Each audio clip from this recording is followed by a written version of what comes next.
Sous nos pieds, c'est une drôle de cuisine où la roche se change en une pâte divine. Le magma bouillonne dans son grand réservoir en attendant le jour où il pourra nous voir.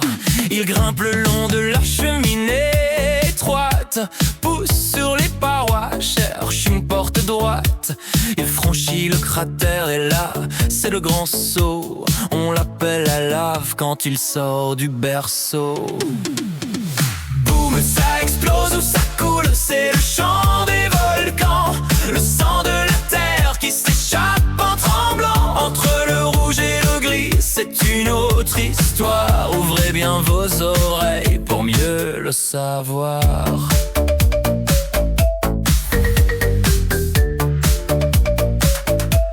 Voyez le volcan rouge, il est plutôt tranquille. C'est le type effusif, le géant des îles. Sa lave est très fluide, elle coule comme du miel en rivière de feu, sous la voûte du ciel. Ses gaz échappent vite sans faire de fracas. Il construit des boucliers par ici-bas. Mais attention au gris, le monstre des sommets. Lui, il ne prévient pas, il ne rit jamais. Sa lave est visqueuse, elle bouche le conduit. La pression monte au cœur et soudain tout s'enfuit. C'est l'éruption explosive, le bouchon volant en l'air. Une nuée ardente dévale comme l'éclair. Mais pourquoi ici? Pourquoi ce grand réveil?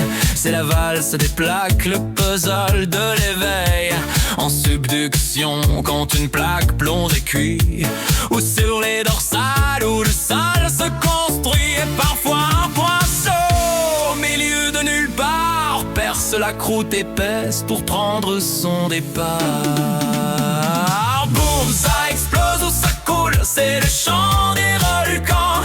Le sang de la terre qui s'échappe en tremblant. Entre le rouge et le gris, c'est une autre histoire. Ouvrez bien vos oreilles pour